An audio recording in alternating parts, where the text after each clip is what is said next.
Bonsoir à tous, bienvenue à ce flash d'information.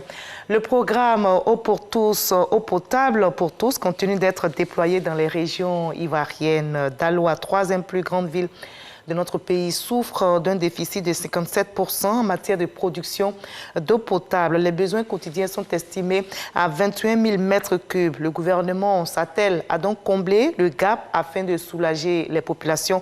Le ministre de l'Hydraulique, Laurent Tchagba, a mis en service 3 unités de production. On y revient ce soir à 20h. Le ministre du Budget du portefeuille de l'État, Moussa Sanogo, a procédé hier jeudi au lancement officiel de l'Observatoire des plaintes non juridictionnelles en matière foncière, un organe administratif de veille permanente et un instrument d'aide à la prise de décision pour l'amélioration de la qualité des services du cadastre et de la conservation foncière. L'objectif de cet outil est de mettre en place un mécanisme de gestion des plaintes en ligne en vue de la satisfaction des usagers. Jean-Luc Bangbo. Officiellement opérationnel depuis le jeudi 22 juillet, l'Observatoire des plaintes non juridictionnelles en matière foncière, OPF, sera notamment chargé de recevoir et d'instruire les plaintes non juridictionnelles introduites par les usagers clients de la conservation foncière et du cadastre. Un nouvel outil qui s'inscrit dans la politique de modernisation des procédures de l'administration fiscale. Différents outils modernes ont été déployés pour faciliter le consentement à l'impôt et une meilleure accessibilité à notre administration. La mise en œuvre de la plateforme des plaintes en ligne qui s'inscrit dans la même dynamique suscite déjà auprès de nos compatriotes un intérêt certain.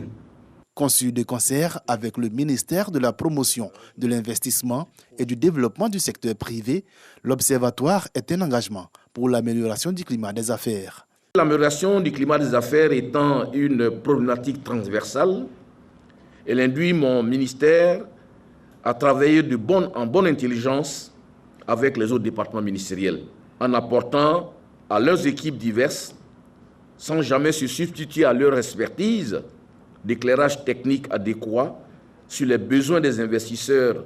Outre la recherche de la performance, les initiateurs de l'OPF assignent à cette plateforme le rôle de veille permanente en matière foncière. Vous avez divers mécanismes que nous avons mis en place à la matière. Évidemment, ça dépend de la nature de la plainte qui va être soulevée.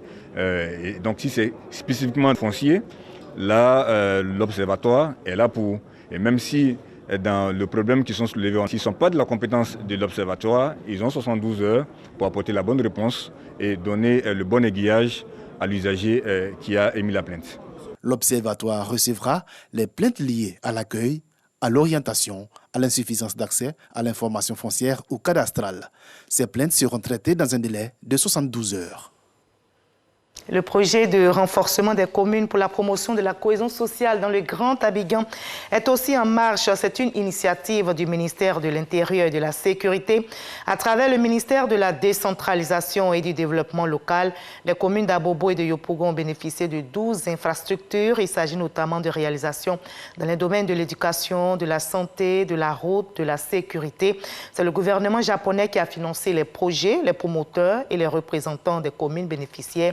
On fait le bilan, on en reparle ce soir. L'état-major des armées françaises a annoncé hier jeudi la mort de 2 hauts responsables de l'organisation terroriste État islamique au Grand Sahara. Ils ont été neutralisés dans la nuit de mercredi à jeudi par les forces de l'opération Barkhane dans le nord-est du Mali. C'est une opération éclair qui a été réalisée par les soldats de Barkhane sur renseignement de drones américains lors de l'opération française qui a permis d'éliminer ces cadres de l'EI. De précieux documents auraient été saisis. La traque va continuer selon le porte-parole de l'état-major des armées françaises. Et Haïti qui fait ses adieux à son président Jovenel Moïse assassiné. Les Haïtiens ont rendu donc un dernier hommage à leur président lors de funérailles nationales placées sous haute sécurité ce vendredi. Jovenel Moïse a été inhumé, sa veuve blessée lors de l'attaque de leur domicile a pris part aux obsèques.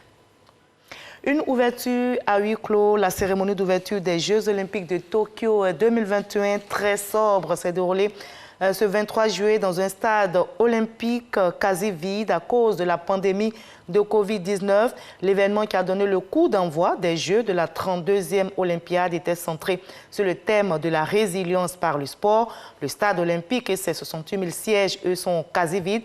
Les chefs d'État et de gouvernement présents ont été priés de venir avec une petite poignée d'accompagnants. Même les athlètes engagés à ces JO ne sont pas tous là dans l'enceinte.